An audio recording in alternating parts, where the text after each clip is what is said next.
O Senhor esteja convosco. Ele está no meio de nós. Proclamação do Evangelho de Jesus Cristo segundo Marcos. Glória a vós, Senhor. Naquele tempo, Jesus e seus discípulos atravessavam a Galileia. Ele não queria que ninguém soubesse disso, pois estava ensinando a seus discípulos. E dizia-lhes: o Filho do Homem vai ser entregue nas mãos dos homens, e eles o matarão. Mas 3 dias após sua morte, ele ressuscitará. Os discípulos, porém, não compreendiam estas palavras e tinham medo de perguntar. Eles chegaram a Cafarnaum. Estando em casa, Jesus perguntou-lhes: que discutíeis pelo caminho? Eles, porém, ficaram calados, pois pelo caminho tinham discutido quem era o maior.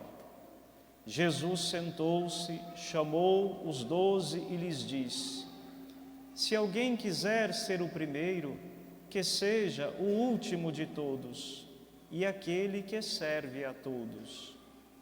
Em seguida pegou uma criança, colocou-a no meio deles e, abraçando-a, disse: quem acolher em meu nome uma destas crianças, é a mim que estará acolhendo. E quem me acolher, estará acolhendo não a mim, mas àquele que me enviou. Palavra da salvação. Glória a vós, Senhor. É o Senhor quem sustenta a minha vida. É o Senhor quem sustenta a minha vida.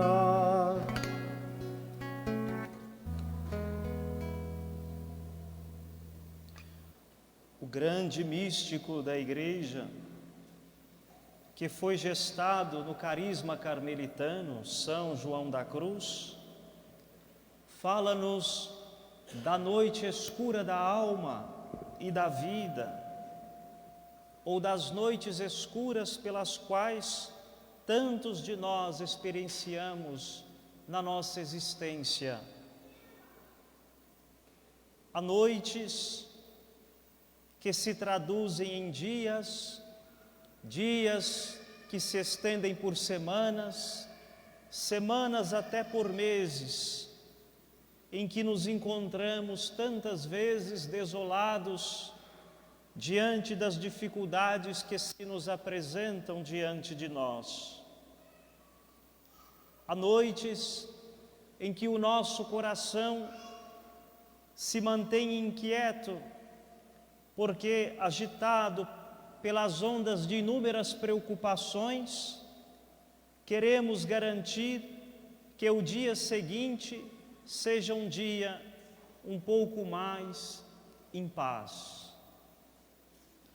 Na boca do salmista, o salmo responsorial nos conclama a esta certeza de fé no mais profundo de nossa alma.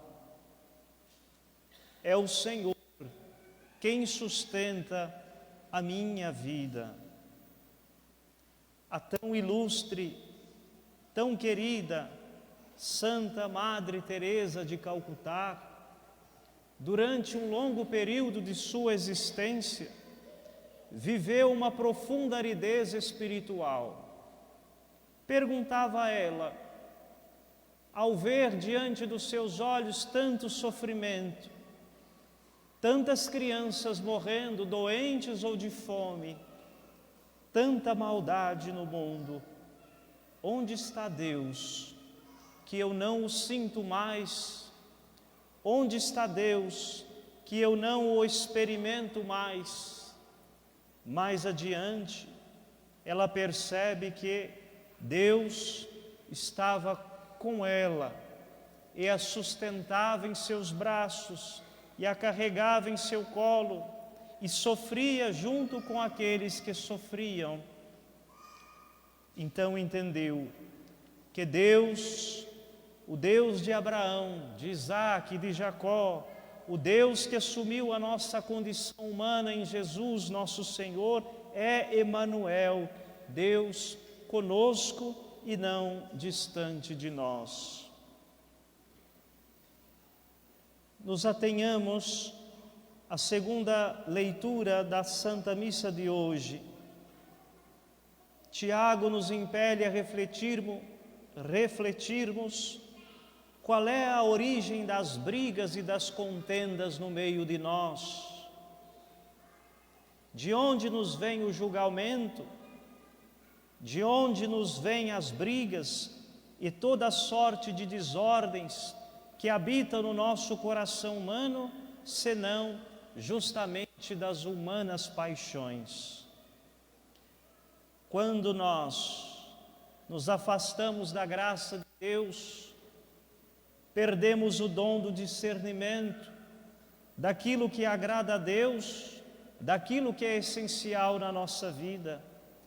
Por isso, o convite da liturgia sempre é para um reencontro com Deus, um regressar à comunhão com Deus, para fazer morrer dentro do coração humano aquilo que nos faz viver as humanas paixões, paixões que nos cegam, que nos tiram dos trilhos, que nos fazem sermos capazes de toda sorte de maldade e crueldade, mesmo que habitemos a casa do Senhor.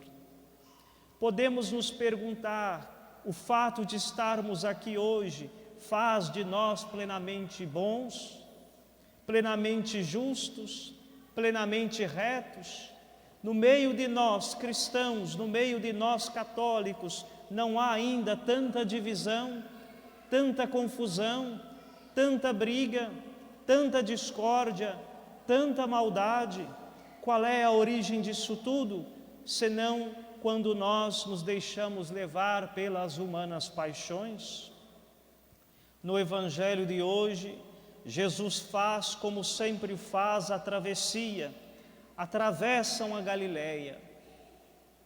Este verbo atravessar é importante na vida cristã e na vida de fé, porque nós deveremos sempre estarmos dispostos a este movimento de ação, a atravessarmos, transpormos as dificuldades da vida, a atravessarmos o nosso orgulho, a nossa prepotência, a nossa arrogância, que nos faz sentirmos como senhores de nós mesmos. Jesus atravessa com os discípulos e então anuncia a eles qual seria a sua missão. O Filho do Homem, o Filho de Deus, Jesus Cristo, deveria sofrer, passar pela morte, mas no terceiro dia ressuscitaria. Parece que ficou invisível aos olhos dos apóstolos esta última afirmação: no último dia ele ressuscitará. Quem de nós e quantos de nós não damos mais importância às coisas ruins do que às coisas boas? Não sofremos por antecipação diante dos desafios da nossa vida? Sem nos atermos que Deus é conosco, tantas vezes nos desesperamos da misericórdia de Deus. Adiante, começa uma discussão entre os discípulos para saberem quem deles era o maior entre eles. Que discussão fútil, que discussão tola, que discussão sem sentido. Talvez podemos pensar assim, mas também no meio de nós, talvez nós mesmos fazemos a experiência da mania de grandeza, de nos sentirmos melhores do que os outros, de sentarmos na cátedra da verdade que nós cunhamos e imaginamos para pensarmos que somos juízes da vida dos outros, quando não somos. Quem é o maior no reino de Deus? Discute os apóstolos, os discípulos.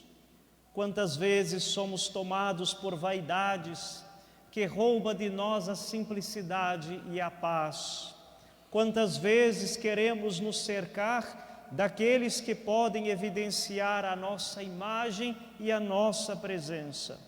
E para confrontá-los e ensiná-los, Jesus então toma uma criança, abraça a criança, a coloca no meio dele e diz: quem acolher esta criança em meu nome, é a mim que estará acolhendo.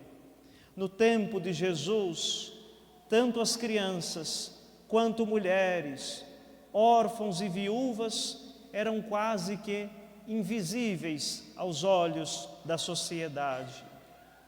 Jesus nos convida a estarmos com os invisíveis, nos convida a um movimento de retirar-nos do escondimento, não da solidão que entristece a alma, mas antes de tudo da solitude que nos faz meditar a grandeza de Deus e a nossa pequenez.